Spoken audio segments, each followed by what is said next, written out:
Hi everyone and welcome back to another sewing tutorial. Today I'm going to show you how I made this shirred top with a tie detail. If this project looks intimidating, don't worry, I'm going to explain everything step by step and I'm going to show you everything you need in a minute. But first, let's enjoy this April snow for 1 second. I hope you enjoyed this video, so let's just jump right into it. So for this project you'll need about 1.5 meters of fabric. I am using this lightweight cotton fabric in a mint color. You'll then need your fabric scissors, some elastic thread, your measuring tape, some pins, a pencil or a fabric chalk. If you want to make thin straps like I did, I recommend a tube turner, or you can just use a tiny safety pin. And you'll also need your sewing machine and some thread that matches the color of your fabric. Before we start, you'll need to take 2 measurements.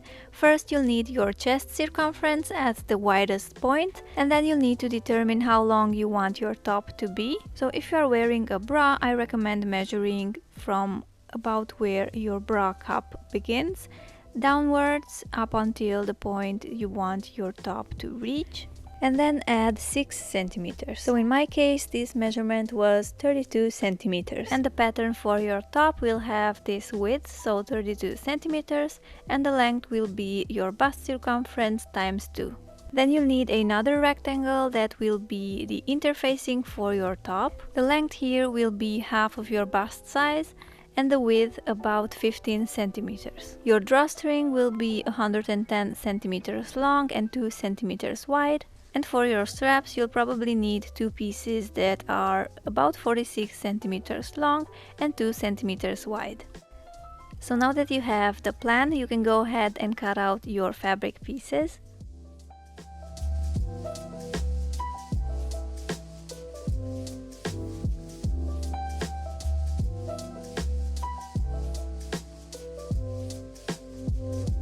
So this is the big rectangle, so my top. And now I'm cutting out the interfacing.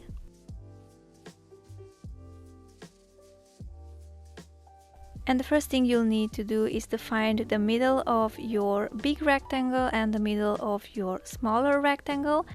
You can just fold them in half and make a mark using a pin or a pencil.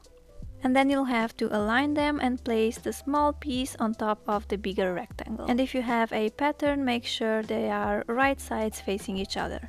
Now make a slit right through the middle, through both layers of fabric. Mine was about 9 centimeters long, but you can make it shorter or longer if you prefer. And now you need to connect these 2 pieces of fabric by sewing them on the upper edge of the fabric using a straight stitch and following the V shape.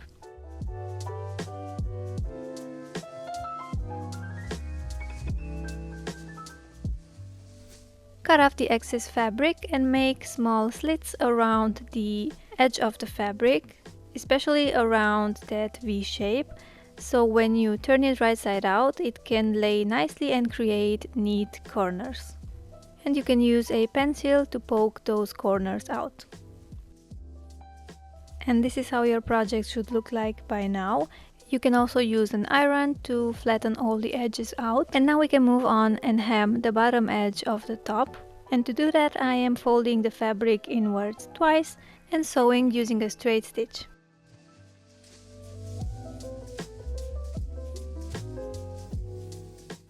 Then what I did was to hem the top edge of the fabric as well, also by folding the edge of the fabric inwards twice, up until the point where you meet the interfacing. This part you can only fold once.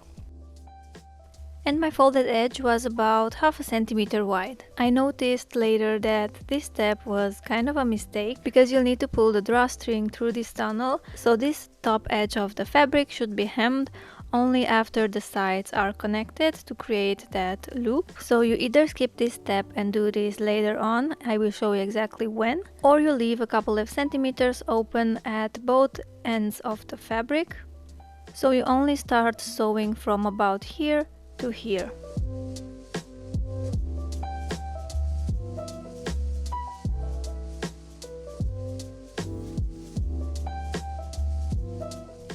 And now we can start shirring, but first you'll need one more measurement. And you'll basically need to measure your bra cup. So from where you want your top to sit, downwards up until your bra cup ends.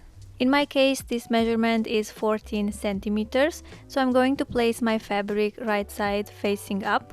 This is important since the elastic thread will be only used on the bobbin, so unless you have the perfect color match for the elastic thread, you'll want to work on the right side of the fabric so you can match the color of your fabric to a normal thread. So make sure you use a fabric pencil that you can wash out afterwards. And if you don't want to make these lines, you can just use your presser foot as a guide, but just keep in mind that this doesn't always go so well. Now you'll need to hand wind your bobbin with the elastic thread, then place it inside your sewing machine and thread your machine as you usually would with a normal thread.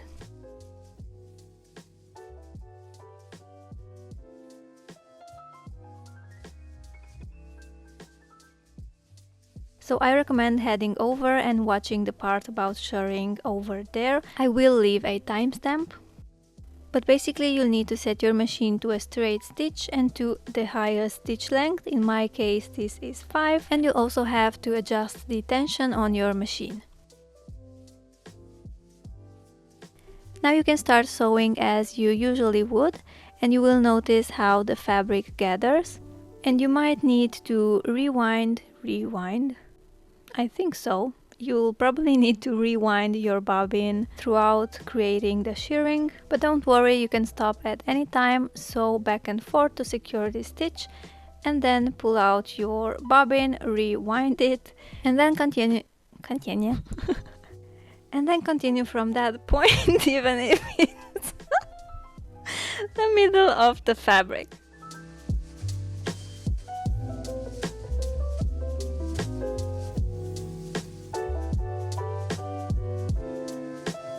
And this is how your top should look like after you're done shirring. This is also when I noticed that I did a mistake earlier, but it's fixable, it's okay. And if you did what I said at that point, you won't be in the same place as I am now. So what I am doing now is I am ripping the seam open about 2 to 3 centimeters on each side. Then I am folding my top in half, right sides facing each other, and sewing it closed using a straight stitch. And now that this is connected, I am going to fold back the part that I had to seam rip earlier and sew it closed using a straight stitch. And if you skipped this step earlier, you can now go ahead and hem the entire upper part of your top. Now you'll just need to create the drawstrings and the straps. For the drawstring, you'll need a piece of fabric that is 110 centimeters long and 2 centimeters wide. And for the straps, you'll need 2 pieces that are 46 centimeters long and 2 centimeters wide as well. You'll then have to fold your pieces in half and sew them using a straight stitch. Then turn them right side out using your tube turner or a tiny safety pin. And I also recommend ironing them before sewing them on, so you can make sure that the stitch is on the inside of your strap. You can use a safety pin to insert the drawstring as well, pull it through the tunnel and make knots at the ends. And before you sew on your straps, I recommend trying the top on and marking the points where you want to sew your straps on. You'll probably need some help for the straps at the back. And then you'll just need to sew them to your top using a straight stitch. And I recommend sewing over a stitch that already exists, so just underneath your drawstring, for example. And that was basically the entire tutorial. I hope you enjoy it and I hope you try it out. I think it's a really cute top for summer. If you do recreate it, don't forget to tag me on Instagram or send me a message. I really love seeing your creations. Also, if you're still watching, I want to thank you for watching first of all, but also for the 100k subscribers that I reached this month. So if you're subscribed, also thank you for that. I really hope you enjoyed this tutorial and I'll see you in my next one. Thank you for watching. Bye.